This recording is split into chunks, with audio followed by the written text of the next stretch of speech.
নমস্কার বন্ধুরা, আজকে রান্না করবো ঝিঙ্গা আলু। কীভাবে রান্না করে দেখুন। এদিকে আলু সিদ্ধ বসিয়েছি, দিয়ে দিচ্ছি লবণ। আলু সিদ্ধ হয়ে গেছে, নামিয়ে নিয়েছি। কড়াই তেল দিয়ে দিয়েছি, তেলের ভিতরে আলু দিয়ে দিতেছি। আলু কটা সরা দিয়েছিলাম, সরাটি দিয়ে দিচ্ছি। দিয়ে দিচ্ছি হলুদ, লবণ দিয়ে উল্টে পাল্টে দিতেছি যাতে মশলাটি গায়ে লাগে। এদিকে আন্দা মাছের উপরে লবণ দিয়ে দিতেছি, দিয়ে দিচ্ছি হলুদ।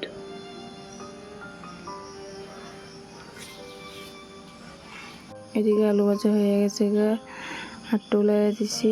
নামাই নেব, নামাই নিচ্ছি।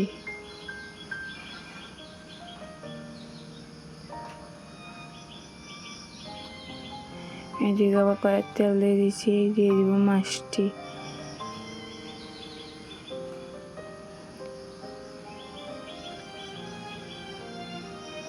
মাছ এক পিঠে হয়ে গেছে, উল্টে দিচ্ছি।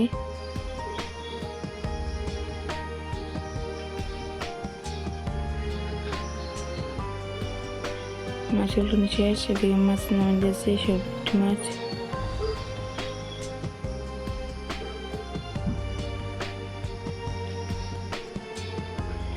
সব মাছ ভাজা হয়ে গেছে।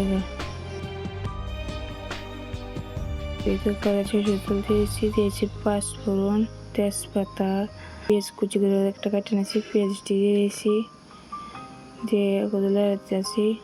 এটি মশলা করে নিয়েছি, আদা, হলুদ, লবণ, লঙ্কা গুঁড়ো দিয়ে মশলাটি কত কষাই নিতেছি। দিতেছি লবণ স্বাদ মতো।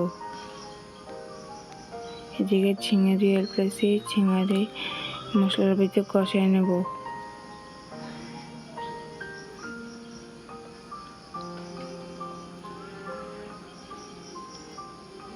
দিয়ে ঢাকনা দিয়ে দেবো। এদিকে ঝিঙে কষানো হয়ে গেছে, দিয়ে দেবো জল।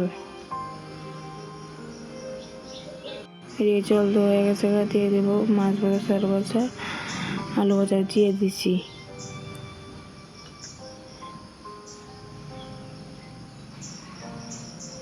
দিয়ে কত লাড়া দিতেছি। এদিকে ঝোল ফুটে উঠেছে, নামাই দেবো, নামাই নিচ্ছি। ঝিঙ্গা আলু মাছের ঝোল কেমন লাগছে অবশ্যই কমেন্ট করে জানাবে। ভিডিওটা ভালো লাগে থাকলে লাইক, শেয়ার, সাবস্ক্রাইব করে পাশে থাকবেন।